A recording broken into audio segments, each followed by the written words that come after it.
저희 엄마는 제가 한참 단잠에 빠져 있는 깊은 새벽, 매일같이 부지런히 일어나 시장으로 나섭니다. 어둠 속에서 곤히 자고 있는 저의 세상과는 정반대의 세상인 것 마냥 부지런하고 바삐 움직이는 많은 사람들이 있어요. 저는 그분들과 저희 엄마를 새벽을 여는 사람들이라고 부릅니다. 엄마가 그렇게 고단한 시간을 보내고 집에 돌아와 겨우 잠자리에 드는 시간은 커다란 빌딩들 너머로 해가 떠오르는 아침 시간입니다. 제가 학교에 가기 위해 일어나 씻고 준비를 하다 보면 안쓰러운 표정을 하고 이불 속에 웅크리고 잠든 엄마를 보게 되는데요. 그런 엄마의 모습은 늘 남들보다 일찍 시작된 하루인지 남들보다 늦게 저문 하루인지 모를 정도로 녹초마냥 지친 기색이 역력했어요. 어떤 때에는 얼굴이 아니라 뒤통수만 보아도 엄마의 지친 표정이 눈에 보이기도 했습니다. 딸이 학교에 가는 소리도 듣지 못하고 잠에 든 엄마는 늘 저에게 아픈 손가락이었습니다. 저희 부모님은 빌라들이 모여있는 단지 모퉁이에서 작은 횟집을 운영하고 계셨습니다. 손님이 늘 북적이진 않았지만 동네에서 나름 오고 가는 사람이 있었던 곳이었습니다. 그곳을 늘 함께 지키던 저희 가족은 행복한 가족이었어요. 서로에게 늘 다정했고 서로를 진심으로 생각하는 그런 가족이었습니다. 그런 가정에서 자라온 저 또한 제게 일어날 불행에 대해서는 특별히 생각해 본 적이 없는 평범한 학생이었어요. 아버지의 사고가 있기 전까지는요. 아버지는 작은 트럭으로 횟감을 싣는 일을 하셨습니다. 싣고 나르는 일을 하시는 시간보다는 가게에 머무는 시간이 더 많으셨지만 몰고 다니던 트럭을 보물단지처럼 늘 애지중지하셨습니다. 그래서 아빠가 도로에 나가 있는 일은 참 드물었는데 하늘이 정말 무심했어요. 그 잠깐의 시간 도로를 내어주는 것도 저희 아빠께는 허락되지 않았던 걸까요? 아빠의 트럭과 또 다른 트럭이 충돌하는 사고가 일어났고 그 자리에서 그 트럭 기사분과 저희 아빠가 돌아가시고 말았습니다. 죽음이라는 건 참 이상했어요. 정말 실감이 하나도 안 났거든요. 아빠가 죽었다는 걸 인정하고 싶지도 않았어요. 말이 안 된다고 생각했거든요. 몇 시간 전까지만 해도 통화를 나누며 각자 먹은 점심 메뉴를 이야기하던 기억이 선명한데 통화를 나눈 지 얼마 채 지나지도 않아 아빠를 다시 만날 수 없다는 것이요. 아빠를 이대로 보낼 수 없어서 미치도록 힘든 것도 있었지만 가장 힘든 것은 저보다 더 힘들어하는 엄마를 지켜보는 일이었습니다. 그때가 정말 살면서 가장 힘든 시간이었는데 어떻게 시간을 보냈는지 잘 기억이 나지 않았습니다. 그래서 저는 제가 아빠를 잃은 충격과 그 후의 고통으로 인해 기억을 잃었다고 생각했거든요. 근데 아니었어요. 저는 아무것도 할 줄 몰랐고 아무것도 하지 않았기 때문에 아무런 기억이 없는 것이었습니다. 힘들어하는 엄마 곁에서 어떻게 해야 하는지 아무것도 모른 채 가만히 시간을 보냈습니다. 그리고 저희 가족의 멈추어버린 시간을 다시 굴러가게 만든 사람은 다름 아닌 엄마였어요. 그 사고로 인해 찾아온 물질적인 빈곤과 고등학생 딸을 대학에는 꼭 보내야 한다는 엄마의 심리적 압박감으로 결국 정들었던 횟집을 정리하게 되었습니다. 가게를 정리하며 얼굴이 퉁퉁 붓도록 밤새워 울던 엄마의 모습이 기억납니다. 저는 그때에도 아무것도 하지 못하고 가만히 있기만 했었네요. 바보같이. 동네에 소문이 너무 돌아서 안 되겠어. 방 빼줘야겠어. 갑자기 방을 빼달라니 그게 무슨 소리세요? 아우, 나도 어쩔 수가 없어. 그렇지 않으면 전셋값을 더 올려야 되겠으니 그렇게 알아. 안 그래도 힘들어 죽겠는 마음으로 하루를 겨우 연명하는 저희 두 사람에게 보금자리마저 빼앗아가려는 사람들. 무슨 소문인데요? 정말 몰라서 그래? 민정아빠가 사고 냈다고. 동네에서 멀쩡한 남정네가 둘이나 순식간에 죽어나갔는데 사람들 입에 안 오를 리가 있나. 나도 민정엄마 힘든 거 아니까 이런 말 정말 내키지 않았는데 아유, 이제 안 되겠어. 그냥 두다간 사람들 상화에 내가 못 살겠어. 정말 미안해. 나 그래도 몇 달 동안 민정엄마 사정 봐주려고 정말 애썼다. 이제 민정엄마가 내 사정 좀 봐주면 안 될까? 말도 안 되는 소문과 턱도 없는 전세금 인상으로 이를 악물고 집까지 정리한 엄마. 엄마는 동네에 남아있던 정도 다 털렸다며 저를 데리고 이사 준비를 했고 그렇게 이사를 하게 된 곳이 바로 새벽시장 근처의 동네였습니다. 자신 있는 것이라고는 생선 손질과 손님들 앞에서 장사하는 것이 전부이셨던 엄마는 새벽 시장에서 생선 장사를 시작하게 되셨습니다. 수능을 앞두고 있어 학교를 옮길 수가 없었던 저를 생각해 엄마는 예전에 살던 동네와 그리 멀지 않은 동네로 새 보금자리를 마련해 주셨어요. 덕분에 저는 공부 환경에 변화 없이 수능 준비를 할 수가 있었습니다.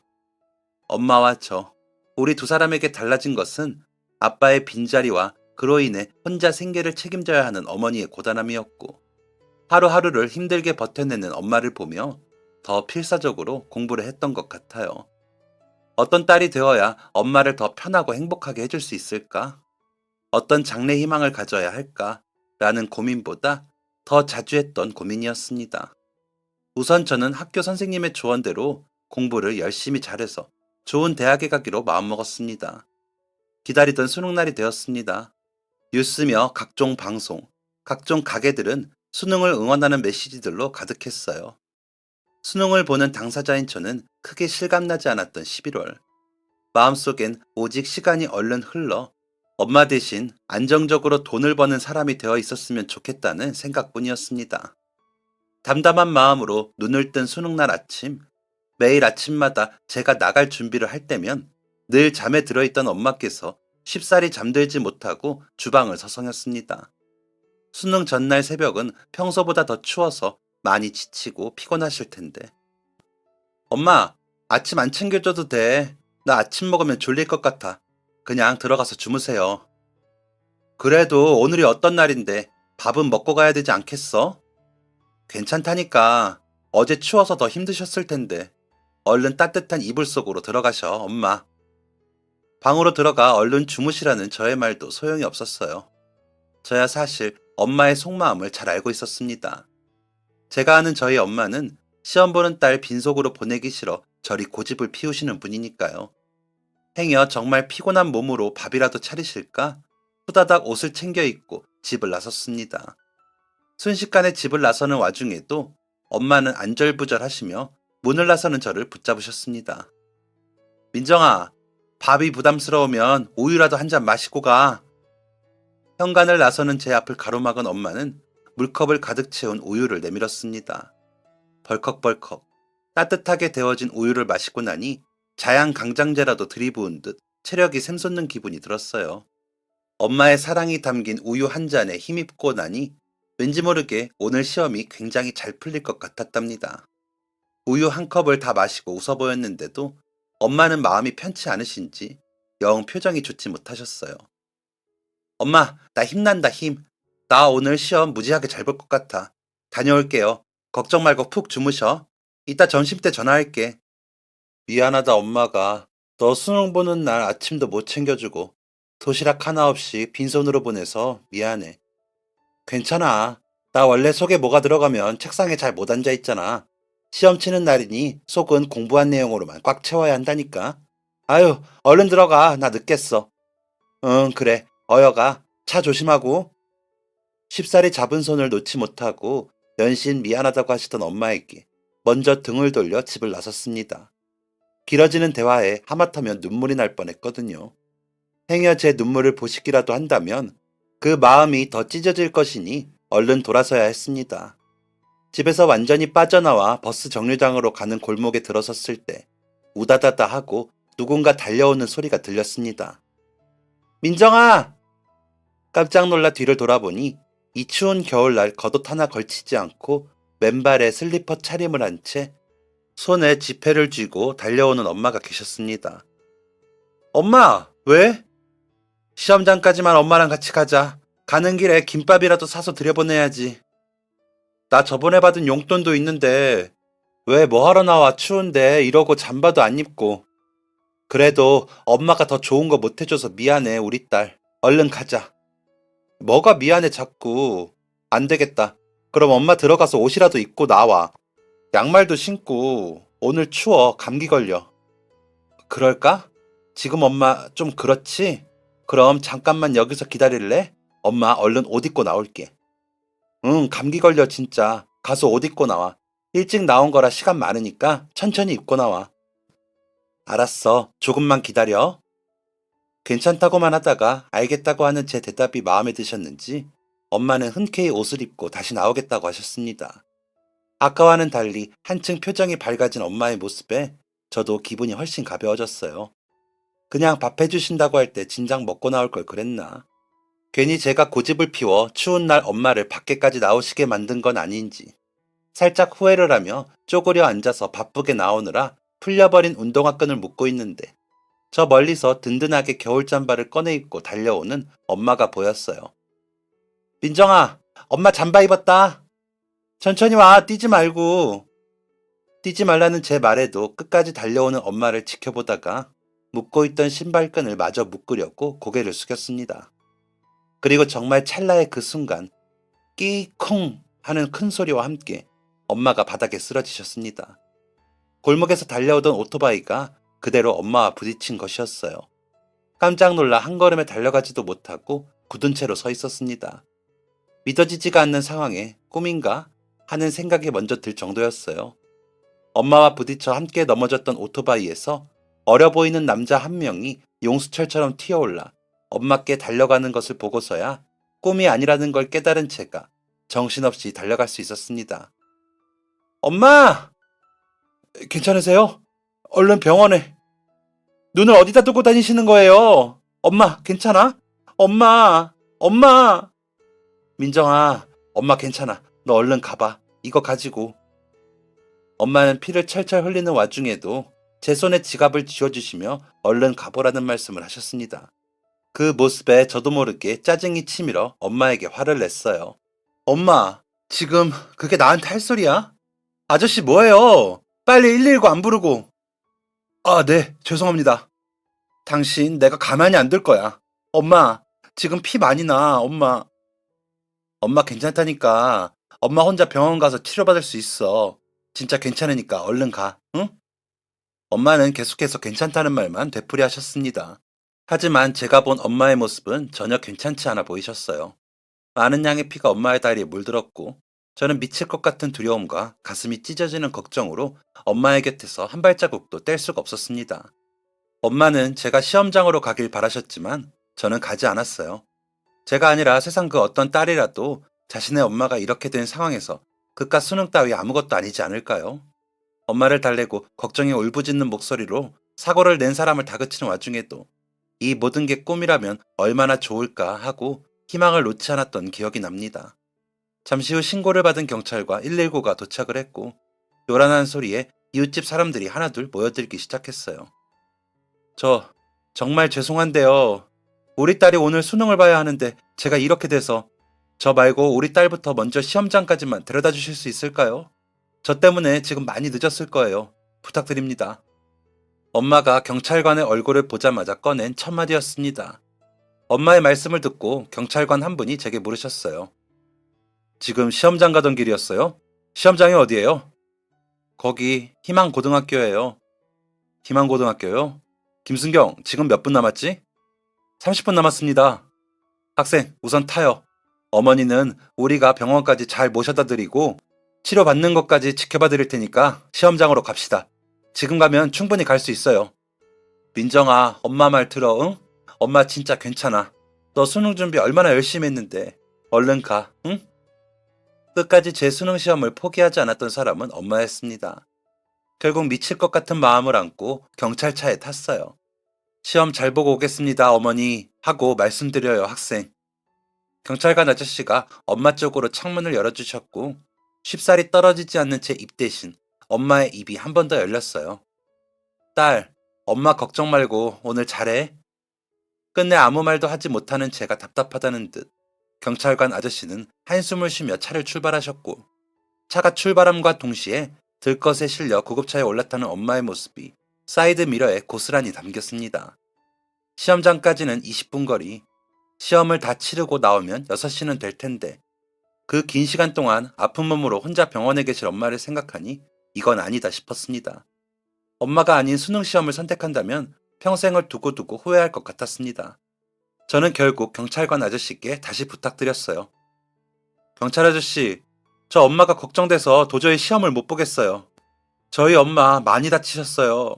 저 바래다 주시려던 마음 너무 감사하고 또 죄송해요. 그렇지만 병원으로 가봐야 할 것 같아요. 죄송합니다.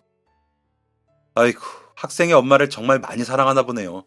그래도 엄마가 그렇게 부탁하셨는데 이걸 어쩌나. 학생, 정말 후회 안 하겠어요?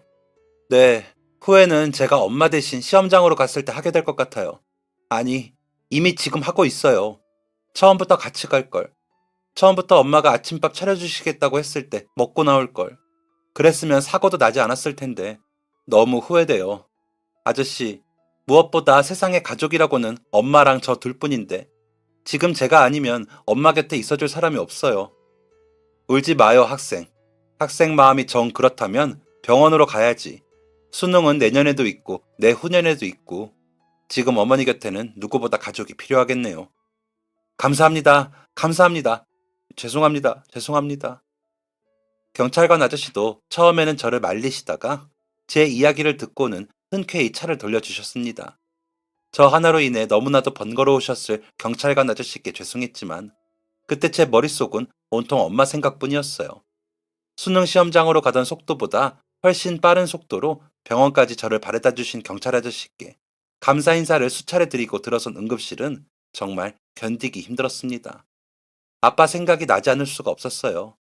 하지만 그 순간 누구보다 강해져야 하는 것은 저 자신이었습니다. 저 멀리 보이는 엄마의 모습은 제 앞에서 보이는 엄마로서의 모습과는 달리 고통으로 울부짖고 있는 평범한 사람 그 자체였습니다. 처음 보는 고통에 울부짖는 엄마의 모습에 두려움을 뒤로하고 다가서자 시험장으로 가지 않고 다시 병원으로 돌아온 저를 발견하신 엄마는 결국 소리를 지르셨어요. 조민정, 너 여기 왜 왔어? 엄마, 나 시험 그냥 다음에 칠래. 사실 공부 다 못했어. 무슨 소리야 그게. 네가 공부를 다 못하긴 뭘 못해. 아이고, 내가 미쳐.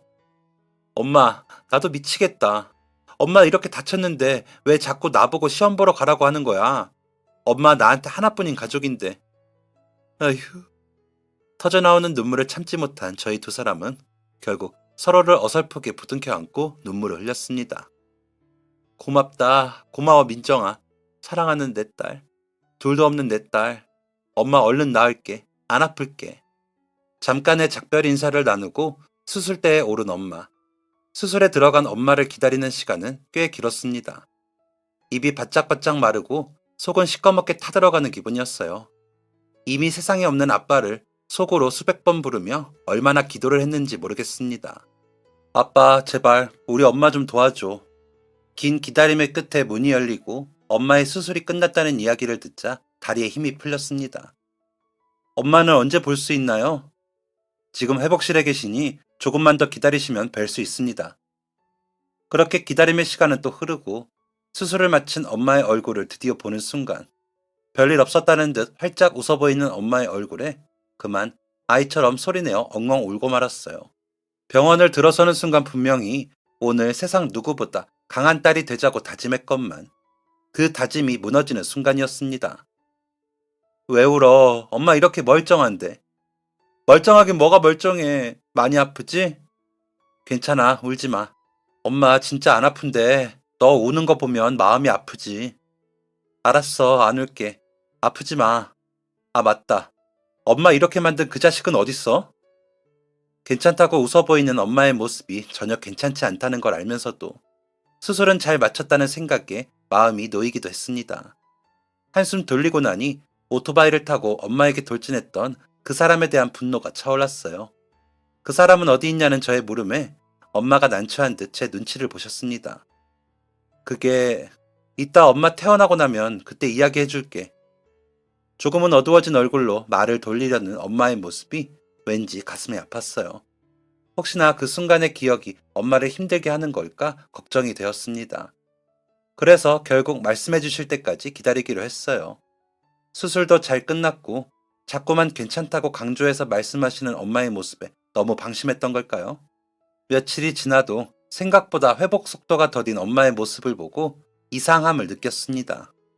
수술이 잘 끝났지만 다른 곳엔 이상이 없지만 엄마는 사고 전처럼 자유롭게 다리를 쓰지는 못한다는 의사의 말. 방심한 저에게 내려진 벌이라기엔 너무 가혹했습니다. 그리고 평생을 착실하게 살아온 엄마에게는 불필요한 불행이었어요. 저는 결국 참지 못하고 엄마께 재촉하듯 여쭈었습니다. 엄마, 이제 말해줘. 엄마 이렇게 만든 사람은? 벌 받는 거 맞지? 나 정말 가만두고 싶지가 않아서 그래. 민정아, 조심스레 말문을 여는 엄마의 목소리에서 잔뜩 불길한 예감이 들었습니다. 엄마 그 청년 그냥 봐주기로 했다. 슬픈 예감은 틀리지 않는다고 했던가요? 엄마의 황당한 말씀에 저는 산에 있는 큰 바위처럼 한참을 굳어 아무런 말도 할 수가 없었습니다. 용서해야 할 이유가 있을까요? 앞도 똑바로 못 보고 사람을 들이받은 운전자를 이해할 수가 없었어요. 왜 그런 선택을 하신 건지. 민정이 네 마음 다 알아.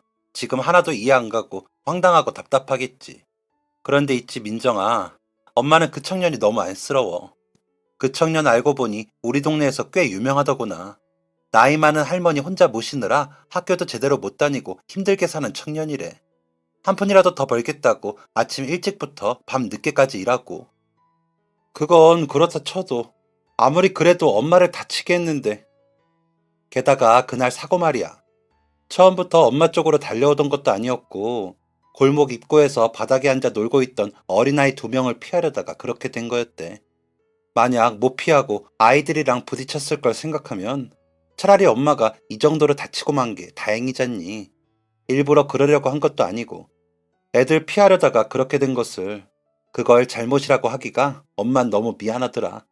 너희 아빠도 그날 도로에 있던 쓰레기 서로 피하려다 동시에 그렇게 된 거고 누구에게든 일어나지 않을 일이라고만 할 수가 없잖니. 엄마는 그냥 용서하기로 했다. 딱 하나, 너 수능 시험 못 본 거 마음에 한이 되지만 내 딸이니까 착하고 머리 좋은 내 딸은 얼마든지 해낼 거니까. 그치? 엄마의 결정을 이해할 수 없어 당황스러웠던 마음도 억울하고 분했던 마음도 엄마의 말씀을 듣고 조금씩 가라앉기 시작했습니다. 수능 시험도 다시 보면 되고 엄마의 불편한 다리도 제가 얼마든지 대신해드리면 되니까요. 억울한 마음이 100% 사라지진 않았지만 엄마의 뜻에 따르기로 마음먹고 엄마 일을 돕는 것에만 집중하기로 했어요. 밤에는 다리가 불편하신 엄마를 도와 함께 시장에 나가서 일을 하고 아침엔 편의점 아르바이트, 낮에는 재수를 준비하며 시간을 보냈습니다. 엄마는 제가 잠을 자는 시간이 너무 짧다고 걱정을 하셨지만 제가 정말 강해지기라도 한 건지 피곤함을 모른 채 지냈어요. 게다가 학교 다닐 때보다 엄마와 함께하는 시간이 많아지고 엄마가 하시는 일을 같이 하게 되니 오히려 엄마와의 사이도 끈끈해지는 기분이 들어 좋기도 했습니다. 힘든 하루지만 소소한 행복이라고 해야 할까요? 제가 좋아하는 곰돌이 푸우 이야기 중에 이런 대사가 나와요. 매일 행복하진 않지만 그래도 행복한 일은 매일 있다. 엄마의 치료와 저의 재수를 준비하는 1년 동안 정말 행복한 일은 매일 있었습니다. 엄마와 함께하는 하루의 행복한 일 하나쯤은 꼭 있었으니까요. 그렇게 지내는 일상에 어느 정도 적응이 될 무렵 수능을 앞두고 평화로운 하루들 사이에 낯선 하루가 엄마와 제 앞에 나타났습니다. 엄마와 함께 새벽 시장에 나가 있던 시간이었어요. 어서 오세요. 뭐 드릴까? 안녕하셨어요? 네? 아, 이게 누구야? 일을 하던 엄마와 제 앞에 나타난 사람은 바로 1년 전 그 오토바이 사고를 냈던 남자였습니다.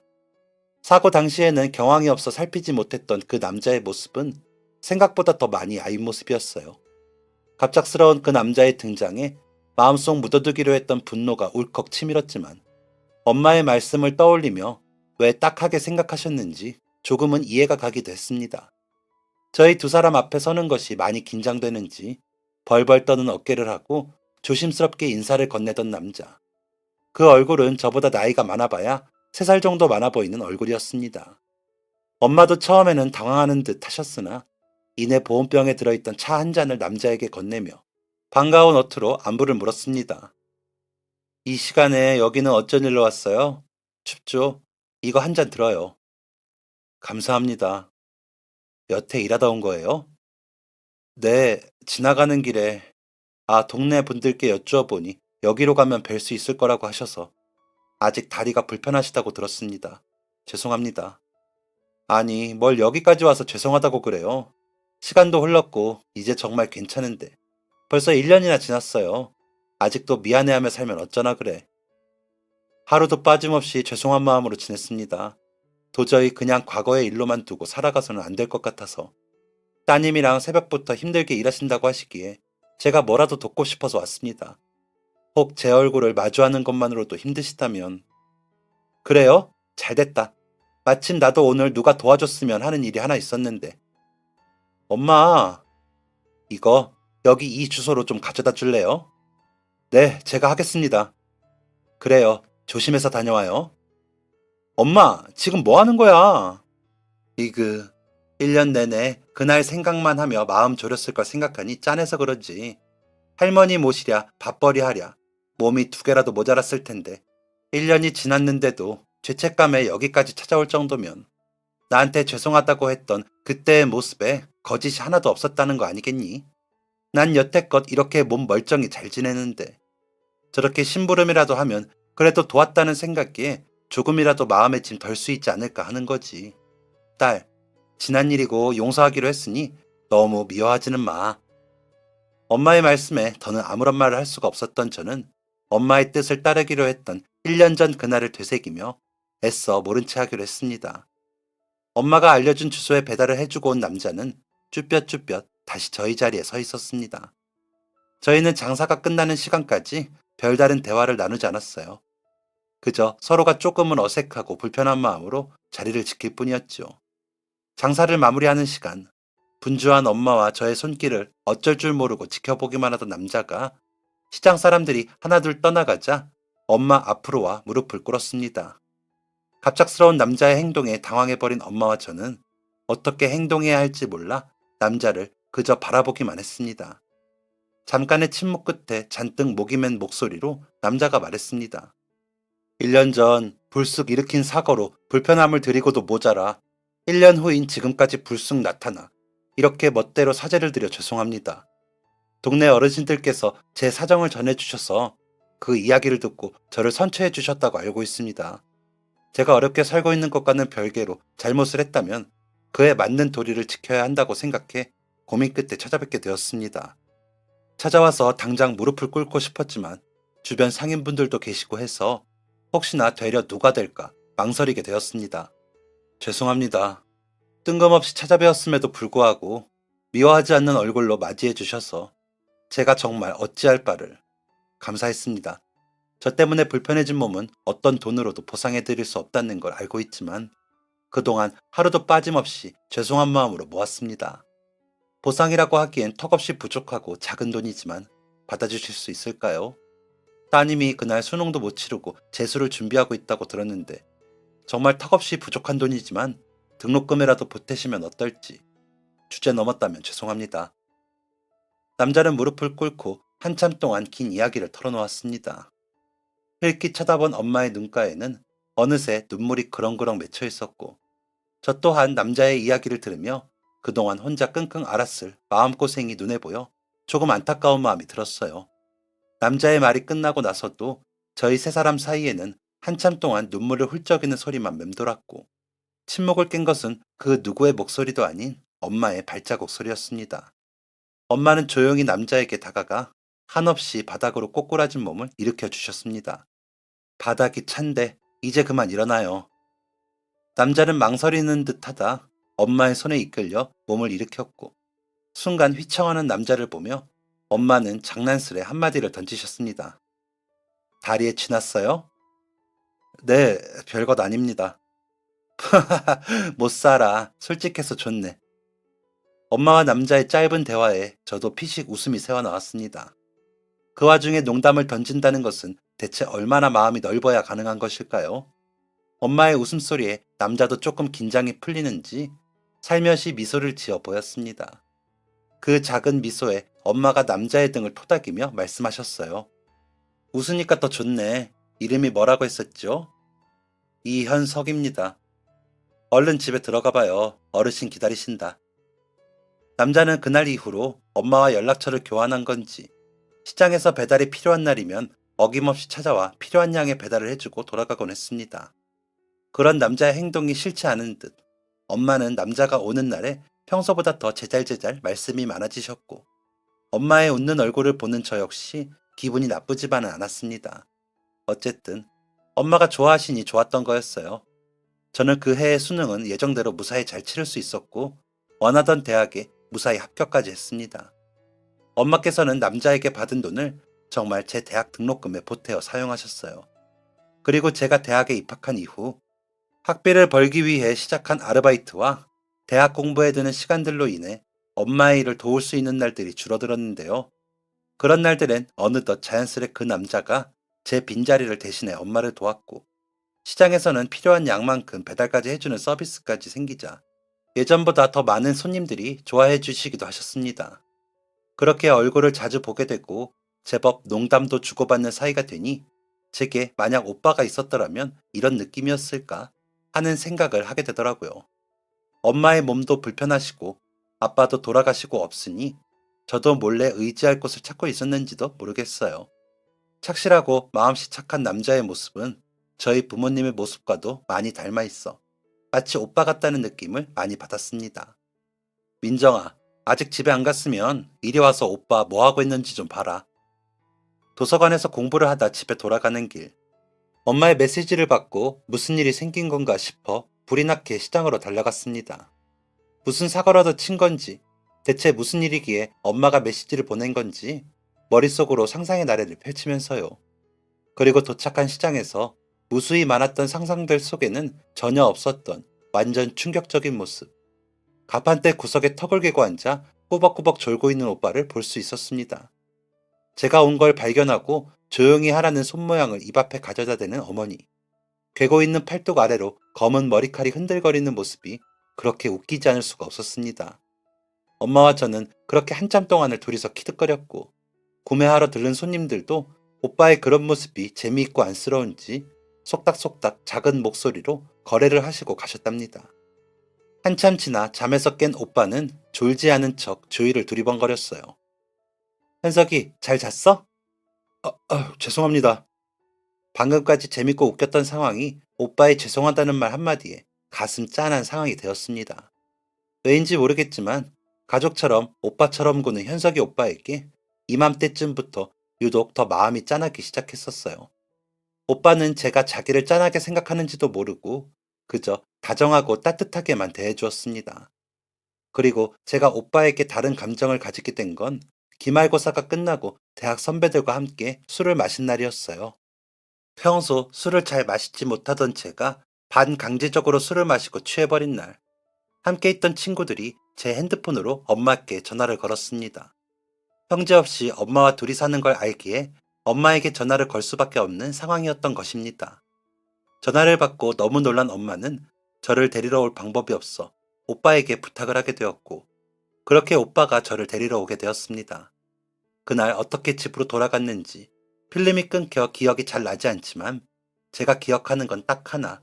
택시를 기다리며 웅크리고 앉아있는 제게 바닥이 차갑다며 자기 신발을 벗어 그 위에 앉히고 어깨 위로 겉옷을 덮어주던 모습만 기억이 나요. 그 모습이 다음날 아침에 눈을 떴을 때까지도 어쩜 그렇게 설레던지. 오빠의 작은 친절 하나에 눈치 없이 뛰어대던 심장이 야속하기만 했습니다. 오빠에게 설레었던 그날의 기억으로 저는 오빠를 평소처럼 대할 수가 없었어요. 혹시 내가 오빠를 좋아하는 건가? 하지만 누군가를 좋아하고 연애나 하고 있기에 제 인생은 남들과는 달리 빠듯했습니다. 현실을 자각하고 나니 마음도 어느 정도 정리가 되는 것 같았어요. 아, 그냥 내 인생에 받아본 적 없는 타인의 친절이라 헷갈렸던 거구나.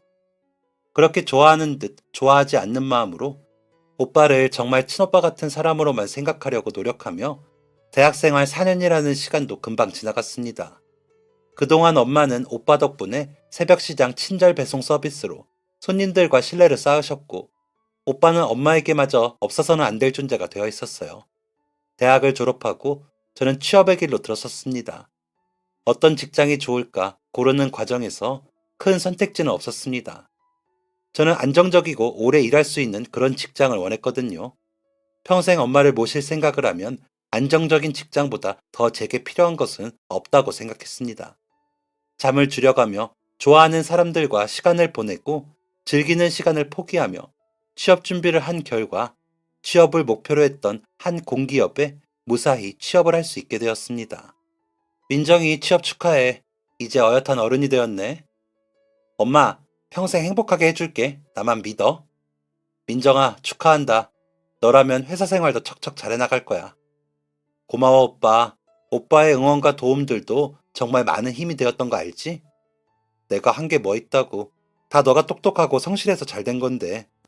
두 사람의 축하를 받으며 저는 한층 더 성장한 기분을 느꼈어요.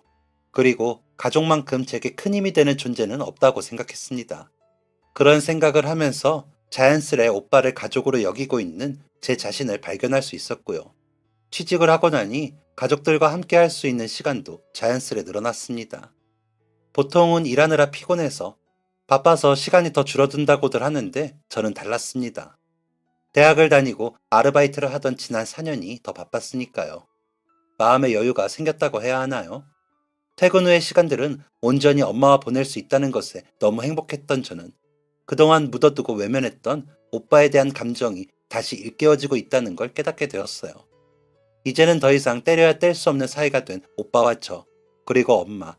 이대로 영원히 행복만 할 것 같았던 일상에 변화는 또 찾아왔습니다. 퇴근 후 오빠를 만나러 가던 길에 걸려온 전화 한 통. 민정아, 나 오늘 너 만나러 못 갈 것 같다. 왜 그래, 오빠? 무슨 일 있어? 할머니께서. 오빠 인생의 늘 1순위였던, 무엇을 하던 무엇을 먹던 늘 먼저 챙기고 생각했던 오빠의 할머니께서 돌아가셨다는 소식이었습니다. 오빠를 어떻게 위로해야 좋을지 막막했어요. 저도 아버지를 떠나보내드렸던 경험이 있었지만 제가 아닌 다른 이에게 이런 일이 생겼을 때는 어떻게 해야 하는지 아무것도 아는 게 없었기 때문입니다. 장례식장에서 오열을 하는 오빠를 말없이 토닥이며 안아주던 엄마를 보며 위로라는 것은 꼭 말로 하는 것이 아니라 행동과 마음으로도 가능하다는 걸 배웠고 장례식 내내 오빠의 곁을 지켰어요. 저희 곁에 오빠가 있음으로 인해 위로가 됐고 힘이 되었던 것처럼 오빠 역시 제가 곁에 있음으로 인해 위로를 얻고 힘을 얻을 수 있기를 간절히 바랐습니다. 그리고 마음껏 울고 마음껏 슬퍼하기를 응원하기도 했습니다. 그동안 짊어졌을 무게가 얼마만큼인지 감히 상상할 수 없지만 이제라도 조금은 오빠 자신의 삶도 살아보기를 응원하는 마음에서였어요.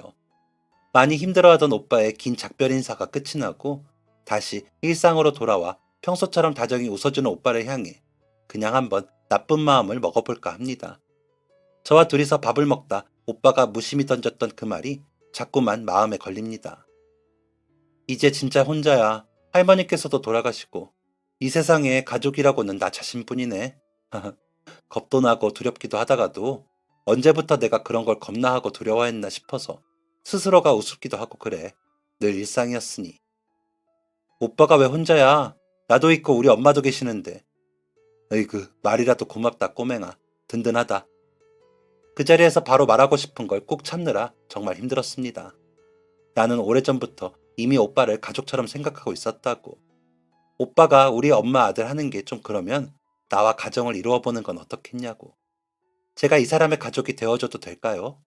언제 어떤 타이밍에 오빠에게 제 마음을 이야기해야 저의 진심이 잘 전달될 수 있을지 밤새 고민하고 있습니다. 특이한 인연으로 만나 저와 제가 사랑하는 저희 엄마에게 필요 이상으로 다정하고 착했던 사람. 소중한 인연을 놓치지 않으려면 무엇이 현명할지 정말 고민되어요. 섣불리 마음을 털어놓는 것도 오빠의 마음이 저와 같지 않다면 모두에게 미안할 일이 될 테니까요. 앞으로 저는 이 고민을 몇 달, 아니 몇 년 동안 계속할지도 모르겠습니다. 이렇게 주어진 소중한 인연 꼭 끝까지 지켜낼 거예요. 혹시 제 이야기를 듣고 좋은 생각을 공유해 주실 수 있는 분이 계시다면 댓글 남겨주셔요. 남겨주신 모든 이야기들 겸손한 마음으로 읽어보고 저희 세 사람의 인연이 영원할 수 있도록 애써보려고 합니다. 감사합니다. 감기 조심하세요. 지금까지 사연 들어주셔서 감사합니다. 사연이 재밌으셨다면 구독과 좋아요를 눌러주세요. 감사합니다. 안녕히 계세요.